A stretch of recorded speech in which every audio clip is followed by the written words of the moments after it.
신약 성경 321쪽 전후에 있는 빌립보서 3장 1절에서 9절까지의 말씀입니다. 빌립보서 3장 1절부터 우리 한 절 한 절씩 교독하시고 마지막 9절은 함께 읽겠습니다. 끝으로 나의 형제들아, 주 안에서 기뻐하라. 너희에게 같은 말을 쓰는 것이 내게는 수고로움이 없고 너희에게는 안전하니라.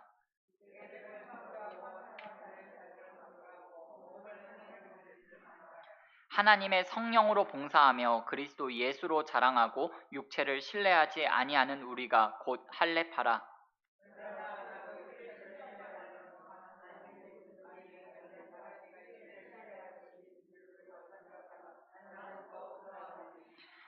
나는 8일 만에 할례를 받고 이스라엘 족속이요 베냐민 지파요 히브리인 중에 히브리인이요 율법으로는 바리새인이요.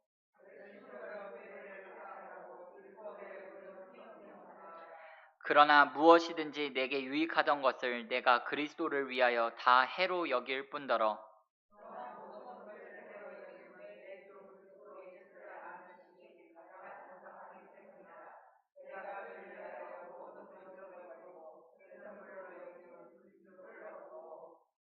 그 안에서 발견되려 함이니 내가 가진 의는 율법에서 난 것이 아니요 오직 그리스도를 믿음으로 말미암은 것이니 곧 믿음으로 하나님께로부터 난 의라. 아멘. 잠시 기도하겠습니다.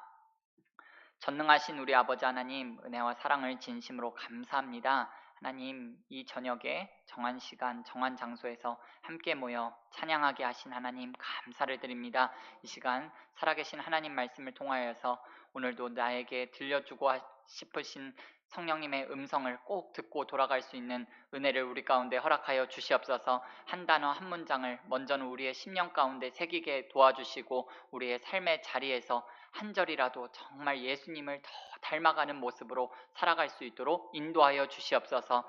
아버지 하나님, 이 시간에 빌립보서 3장 말씀을 나눌 때 주의 성령께서 전하는 자와 듣는 자가 한 성령 안에서 하나 되게 하실 것을 믿고 감사드리며 사랑이 많으신 예수님의 이름으로 기도드립니다.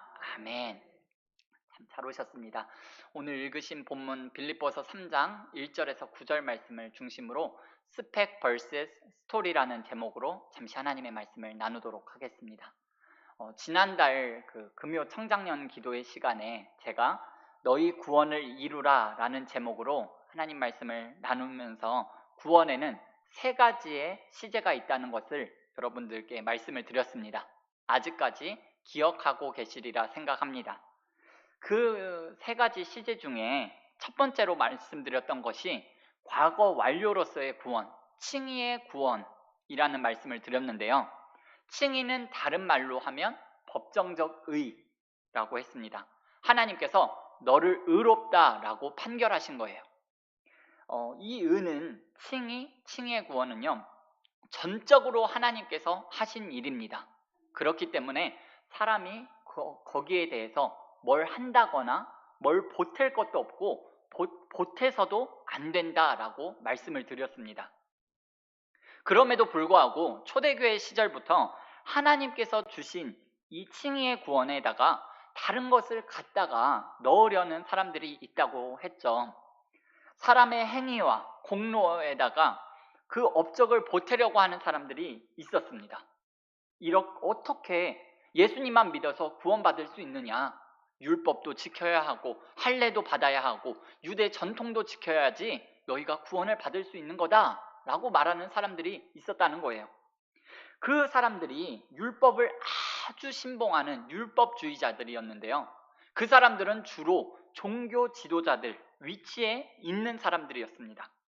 그래서 사도 바울이 그 사람들을 향하여서 어떤 말까지 했느냐 하면 예수님 믿어서 구원받는다는 거 이외에 다른 것을 보태거나 첨가하거나 섞거나 하면 하늘에서 내려온 천사라 할지라도 저주를 받을지어다 라고 아주 격렬하게 강하게 저항했습니다. 오늘 본문 말씀에도 보시면 그런 사람들에 대한 언급이 또 나옵니다. 우리 본문 2절 말씀을 함께 보시겠습니다. 개들을 삼가고 행악하는 자들을 삼가고 몸을 상해하는 일을 삼가라 그랬습니다. 여기 이 개들, 행악하는 자들 바로 유대 종교 지도자들, 율법주의자들입니다. 걔들이라고 한 표현은요, 아주 격렬한 비난이에요. 요즘식으로 말하면 개 XX들이라고 할까요? 아주 심한 욕을 한 거예요. 이것만 봐도 구원받는 조건으로서 인간이 행위와 공로를 내세우는 것만큼은 사도 바울이 심각하게 이것을 생각하고 저항하고 여겼다는 것을 우리가 알 수가 있습니다. 그럴 수밖에 없는 것이 사람이 무엇인가 해서 구원을 받는다고 한다면 그건 하나님의 은혜가 아닌 것으로 만들어 버리는 거예요. 하나님께서 하나님의 모든 능력과 지혜와 사랑을 다 기울여서 구원의 역사를 부정하게 만들어 버리는 거거든요. 예수님의 십자가의 고난을 희석시키는 것이고 다시 율법으로 돌아가 사람을 노예로 만들어 버리는 일이 되는 거예요. 그거야말로 기독교의 뿌리를 흔드는 일이기 때문에 사도 바울이 그냥 가만히 두고 볼 수 없었다는 거예요. 그런데 그런 일이 지금 현재는 없냐 하면 그렇지 않다라고 말씀을 드렸습니다. 하나님께서 예수님의 십자가의 보혈로 은혜로 구원하시고 자유롭게 만든 사람이 만든 종교적인 권위, 교권, 굴림, 제도들을 통하여서 사람을 속박하고 억압하고 하는 일들이 이렇게 괴롭히는 21세기의 행악자들, 개들이 여전히 있다는 거예요. 하나님께서 나 같은 죄인에게 베풀어 주신 은혜와 사랑이 너무나 감사해서 물질, 시간, 건강, 재능, 심지어 목숨까지도 다 바쳐서 헌신하고 봉사할 수 있는 것 있어야 하고 그것이 마땅한 일인데, 그러나 그것은 성령님의 감동으로 인해서 자원하는 마음으로 기쁨으로 할 때 그것이 아름다운 거고 덕이 되는 건데, 그렇지 않고 누군가가 억압하고 종교적인 지위라든가 굴림해서 하게 된다면, 여러분, 일방적인 헌신과 요구가 있다면 별로 아름다운 일이 아닐 것 같아요. 이런 일들은 우리가 매우 조심하고 또 조심해야 하는 일이라는 거죠. 신앙을 잘못하면 상하게 만드는 일이 될 수 있고요, 실족하게 만드는 일이 될 수 있다는 것을 명심해야 합니다. 그렇기 때문에 우리는 늘 조심하고 기도 많이 해야 하고 영적으로 분별하는 지혜가 있는 여러분과 제가 되기를 예수님의 이름으로 축원을 드립니다. 그런데 오늘 본문 말씀을 통해 볼 때 이 개들, 행악하는 자들이요, 이 율법주의자들이 사람들에게 특별히 요구한 사항이 있었는데 그게 뭐냐 하면 바로 할례였습니다. 할례 받아야 구원받는다라고 말했다는 거예요. 유대인들은 이 할례를 아주 민족적인 특권이고 자랑으로 여겼습니다. 그럴 만도 한 것이 할례는요, 이스라엘의 민족의 시조인 아브라함 시대부터 하나님의 백성이라는 언약의 표지로 이스라엘 백성들이 시작한 의식이에요. 그렇기 때문에 유대인으로서 하나님의 백성이라는 민족적 자긍심을 느낄 수 있기 때문에 의미 있는 전통이긴 하죠. 예전에 다윗도 골리앗 앞에서 뭐라고 말을 했냐면, 이 할례 없는 이방인이 누구간데 하나님의 백성을 이렇게 모욕한단 말입니까? 이런 말을 한 적이 있어요. 이렇게 할례는 민족적인 독특성과 차별성으로서 자랑스럽게 생각하는 것은 여러분 전혀 잘못된 것이 아닙니다. 좋은 거예요. 그러나 예수님의 죽음과 부활 이후에 사실 할례의 의미가 조금 달라졌습니다. 몸에 칼을 대는 것만 할례의 의미가 아니라 이제 더 의미가 있는 할례는 마음에 행하는 할례라고 했습니다. 로마서 2장 29절에 보면 할례는 마음에 할지니 영에 있고 율법 조문에 있지 아니한 것이라. 몸에 칼 대는 할례가 진짜 할례가 아니라 마음의 할례, 마음을 거룩하게 하는 것, 더러운 생각과 행실을 잘라내는 것이 진짜 할례라는 거예요. 겉으로 보이는 형식적인 할례가, 그런 할례를 행하고 나서 마음은 무덤 속 같은 시신이 썩은 것으로 가득한 마음을 가지고 사는 것은 아무것도 아니고 오히려 위선적이고 가증스럽다라고 말하는 거예요. 예수님께서도 이 마음의 중요성에 대해서 굉장히 많이 언급하셨던 것을 우리가 사복음서를 통해서 알 수가 있습니다.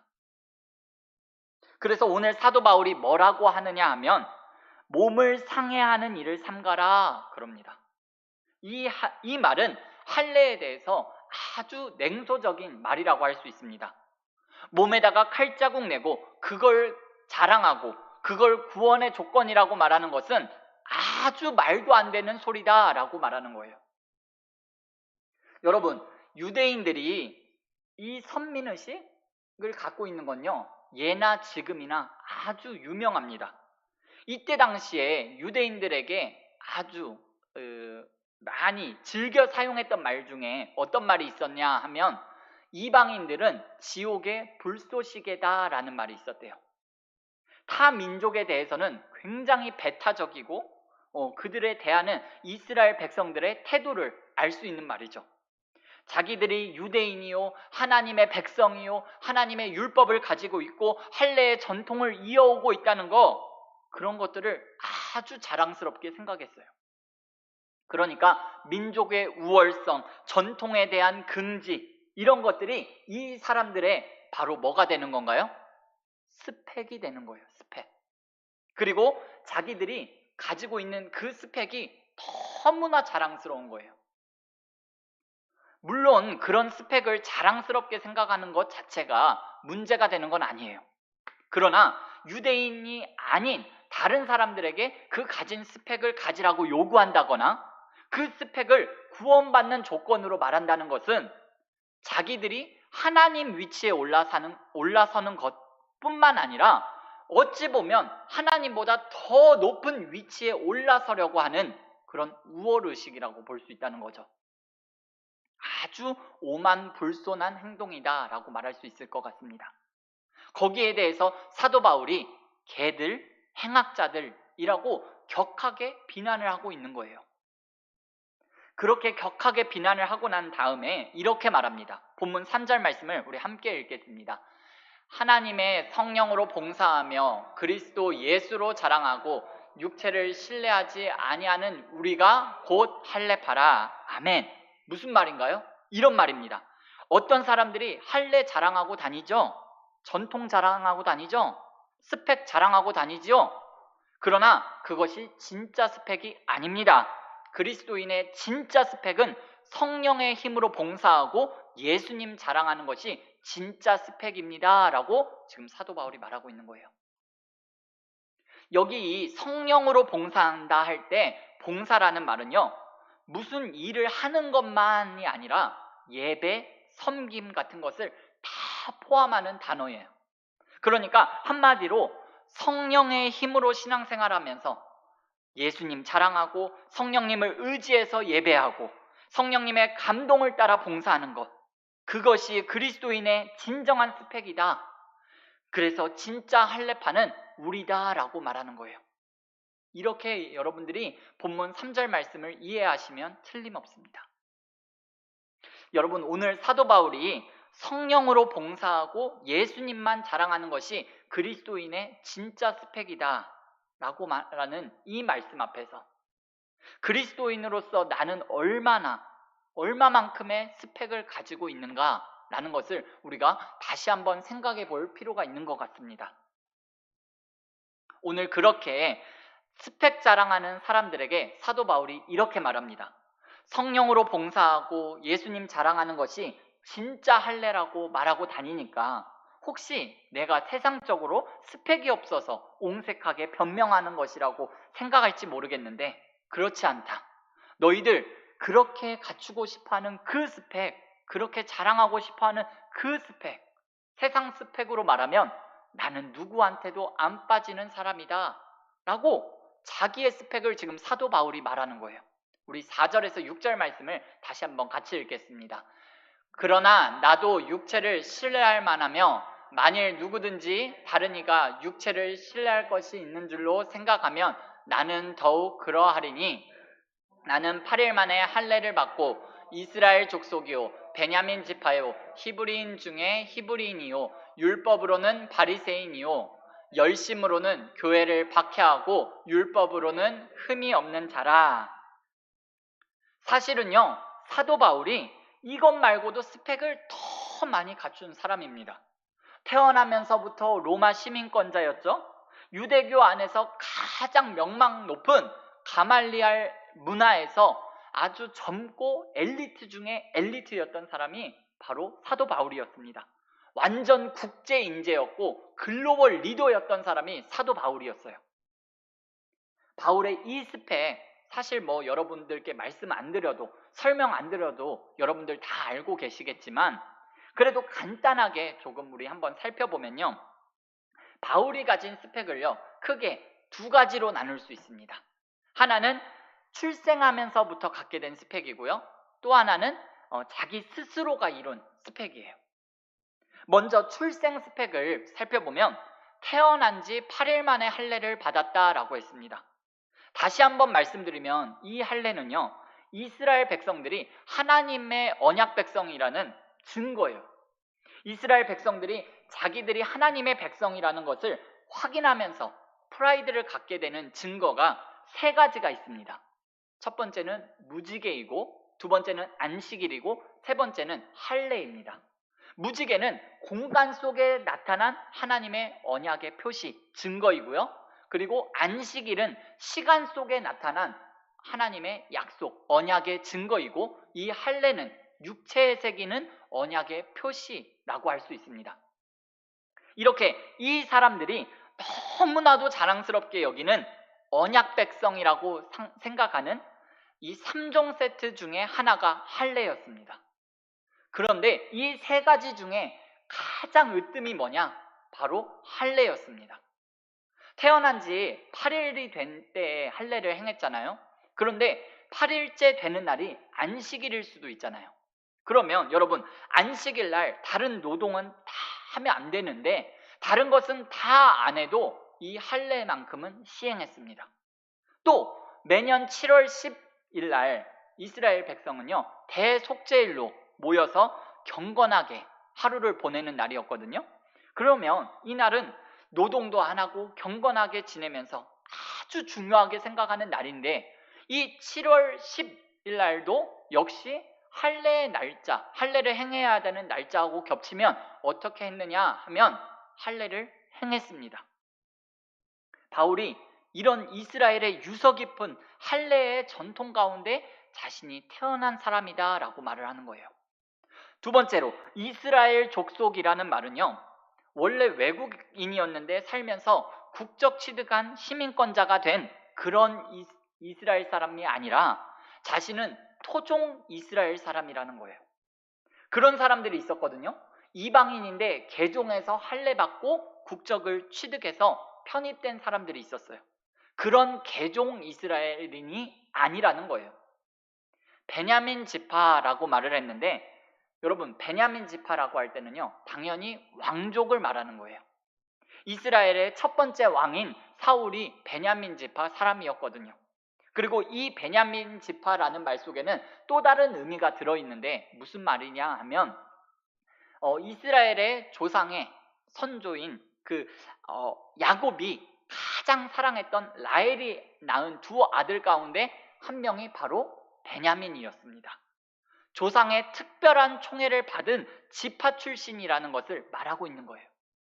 또 히브리인 중에 히브리인이라는 말은요, 언어를 기준으로 한 구분인데요, 부모가 다 이스라엘 사람이라고 해서 외국에서 사는 이스라엘 사람들이 다 이스라엘 말을 가르친 것은 아니었어요. 바울의 경우는 길리기아 다소에서 태어났는데 이 사람은요, 디아스포라 출신 유대인이었어요. 그러니까 헬라어만 가르치고 히브리어는 안 가르칠 수도 있는 건데, 바울은 그렇지 않고 외국에 살았어도 히브리어를 아주 잘했던 것 같아요.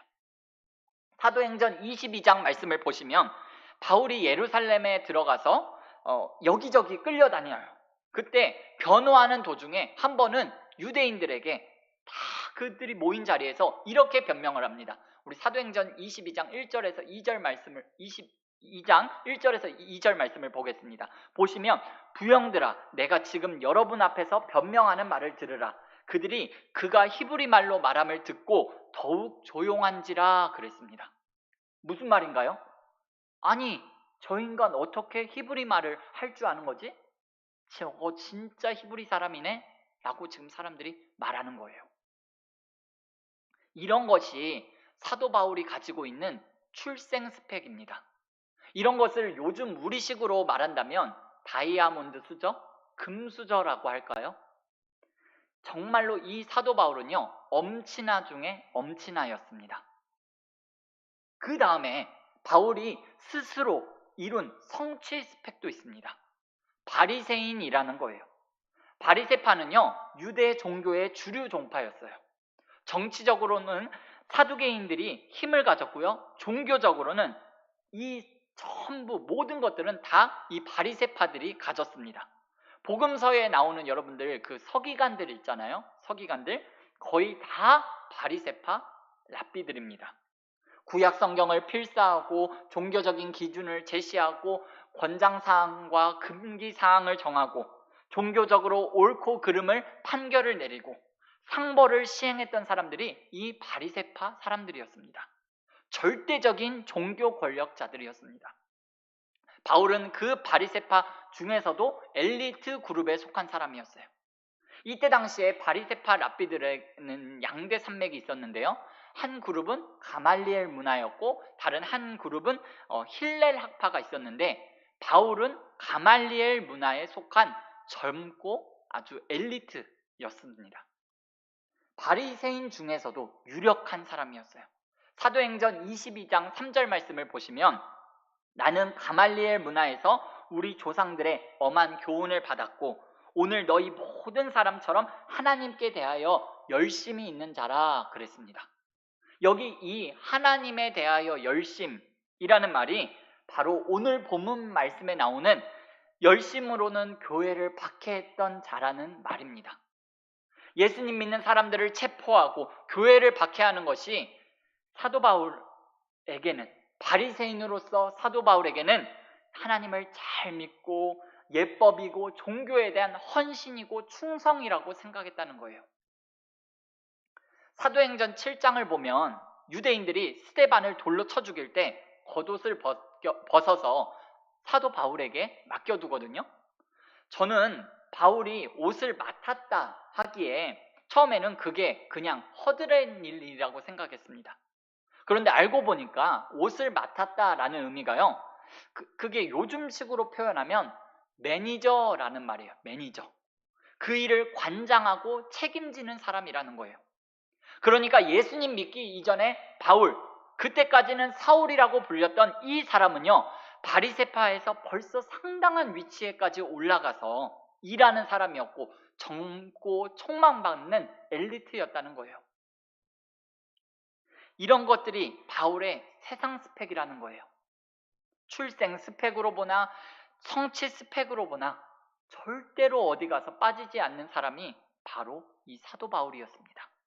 그런데 오늘 사도 바울이 본문 말씀 7절에서 9절 말씀을 보면 뭐라고 하는지 한번 우리 자세히 유심히 한번 살펴보기를 원합니다. 우리 7절에서 9절 말씀을 같이 읽겠습니다. 그러나 무엇이든지 내게 유익하던 것을 내가 그리스도를 위하여 다 해로 여길 뿐더러 또한 모든 것을 해로 여김은 내 주 그리스도 예수를 아는 지식이 가장 고상하기 때문이라. 내가 그를 위하여 모든 것을 잃어버리고 배설물로 여김은 그리스도를 얻고 그 안에서 발견되려 함이니 내가 가진 은은 율법에서 난 것이 아니요 오직 그리스도를 믿음으로 말미암은 것이니 곧 믿음으로 하나님께로부터 난 의라. 아멘. 여러분, 오늘 설교 제목이 스펙 vs 스토리입니다. 우리는 바울을 위대한 복음 전도자요, 기독교가 이 땅에 뿌리 내리고 골격을 갖추는 데에 지대한 공헌을 한 사람, 예수님 이후에 가장 신실한 복음 전도자요, 믿음의 승리자로 인정하고 있습니다. 그런데 바울의 그 위대한 공헌과 승리가 어디에서 왔나요? 그 사람의 그 화려하고 잘난 스펙에서 왔나요? 그렇지 않습니다. 사도 바울의 위대한 승리와 공헌은 절대적으로 그가 가진 스토리에서 온 거예요. 어떤 스토리죠? 당연히 예수님 스토리예요. 예수님 만나고 예수님과 함께한 스토리입니다. 오늘 우리가 읽은 본문 7절에서 9절 말씀이 사도 바울이 예수님을 만나고 예수님과 함께한 예수님 스토리의 요약입니다. 예수님 만나고 예수님과 함께 스토리를 만들면서 살다 보니까 그 이전의 스펙들, 그 애지중지하던 것들, 그거 없으면 없어질 것, 정말 무너질 것 같은 것들이 그거 없으면 인생이 아무것도 아닌 것 같은 그 모든 스펙들이 다 뭐로 보였다는 거예요? 다 배설물로 보였다는 거예요. 혹시 그 한낮에 크리스마스 트리를 보신 적이 있나요? 여러분들 불과 한 5개월 전으로 시간을 되돌려 보시면 우리가 크리스마스 트리를 여러분들이 상상해 보시면 좋을 것 같은데요. 밤에는 그렇게 화려하고 아름답습니다. 그런데 해가 뜨고 난 다음에 여러분 낮에 한번 보셨던 기억을 한번 상상해 보시기 바랍니다. 정말 초라하기가 그지없습니다. 예수님의 빛이 없을 때는요, 세상의 조명이 그렇게 아름다워 보입니다. 그러나 나는 세상의 빛이다 라고 말씀하신 예수님의 빛이 세상에 비춰지면 너무 세상의 것들이 초라해서 다시는 볼 수 없게 되는 거거든요. 사도 바울의 말이 지금 그렇다는 거예요. 예수님을 만나서 예수님 믿고 예수님 만나 보니까 예수님을 아는 지식이 너무 고상해서 세상의 것들이 다 쓰레기가 되고 태양 앞에서 촛불과 같다라는 거예요. 더 나아가서 그렇게 목숨 걸고 쫓아다니고 붙들고 살았던 세상 스펙이라는 것이 그저 쓸모없는 정도가 아니라 오히려 그것들이 예수님을 믿고 따르는 데에 큰 해악이 되고 있다는 거예요. 예수님 만나고 나서 그때까지의 모든 가치가 뒤집어지는 대대적인 가치의 전도가 일어나게 됐다는 거예요. 그렇습니다. 예수님 안에 모든 보아와 가치 있는 것들과 인생의 참 만족과 기쁨과 모든 것이 다 들어있다는 것이 성경의 가르침입니다. 그렇기 때문에 예수님 믿고 나서 예수님 믿고 사는 것 정말 좋다, 세상 것 별거 아니다 하는 생각을 우리가 늘 하면서 느끼면서 세월 지나갈수록 더 느끼면서 사는 것이 좋은 그리스도인입니다.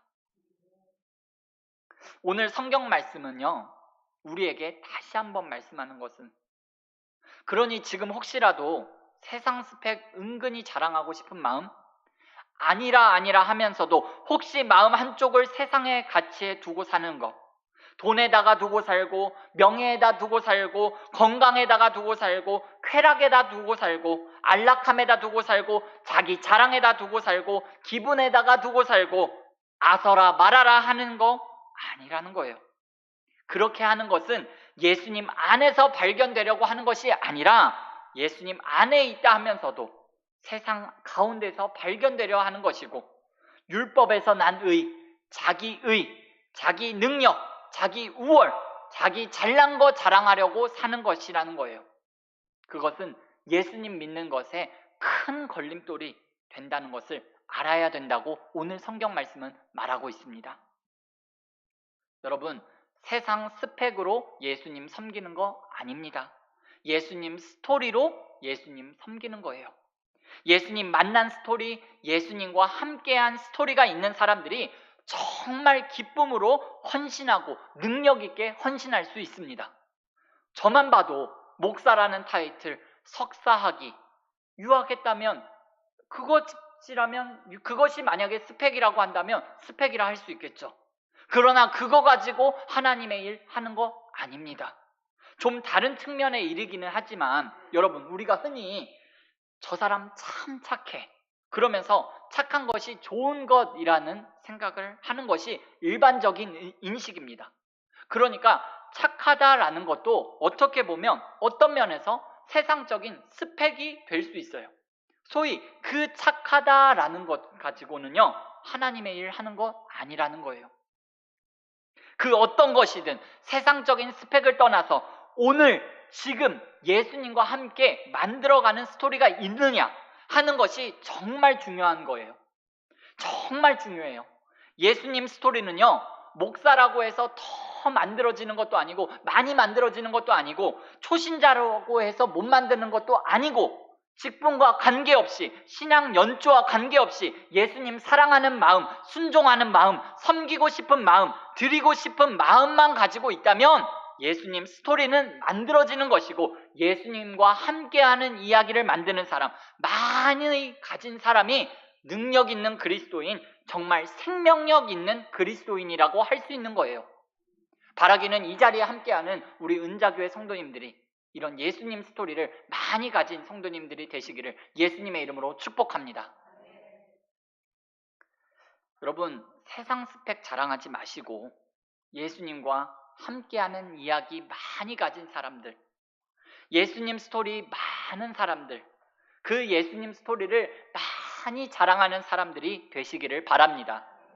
그리고 다시 한번 말씀드립니다만 예수님 스토리는요, 누가 갖다 주는 것도 아니고 하나님 말씀에 전적으로 순종할 때 하나님께서 여러분들을 통하여서 예수님 스토리를 많이 부어주신다는 것을 꼭 명심하고 기억하셨으면 좋겠습니다. 오늘 말씀을 맺겠습니다.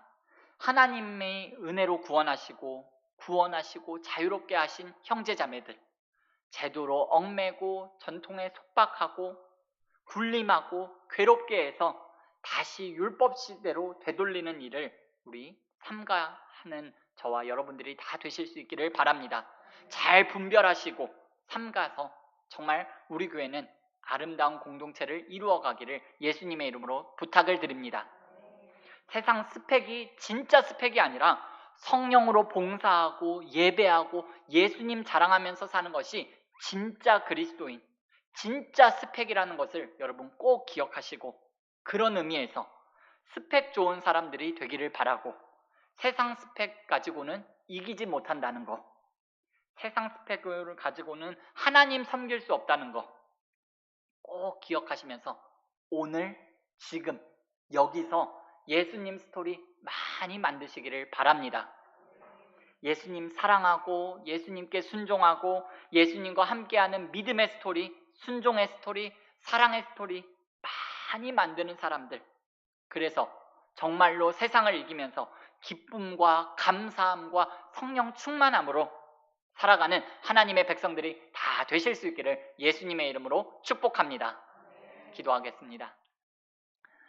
사랑하는 하나님 아버지, 은혜와 사랑을 감사드립니다. 오늘 빌립보서 3장 말씀을 통하여서 하나님, 세상 스펙과 출생 스펙을 자랑하는 것이 아니라 예수님과 함께한 그 스토리를 가지고 살아갔던 사도 바울의 모습을 보면서 하나님, 오늘 살아계신 하나님의 말씀이 나의 인생이 되게 하시고 나의 말씀이 되게 하시고 나의 삶에 살아가는 지표가 될 수 있도록 은혜를 더하여 주시옵소서. 예수님과 함께하는 그 사랑의 이야기, 순종의 이야기, 믿음의 이야기를 써내려가는 기적의 주인공 아버지 하나님, 우리 모두가 되어질 수 있도록 은혜를 베풀어 주시옵소서. 우리를 통하여서 하나님의 나라를 확장하기를 원하시며 하나님 영광 받으시는 자리에 우리의 발걸음과 우리의 모든 것이 동원되어질 수 있도록 은혜를 베풀어 주실 주님을 기대하며 하나님, 우리의 남은 삶을 온전히 주님께 드립니다. 하나님, 주님 사용하여 주시고 예수님 이야기만 자랑하게 하시고 세상 것을 자랑하기보다는 오직 예수님, 오직 복음만 자랑하고 말하는 우리의 남은 삶이 되어질 수 있도록 은혜 위에 은혜를 더하여 주시옵소서. 감사를 드리며 예수님의 이름으로 기도드립니다. 아멘.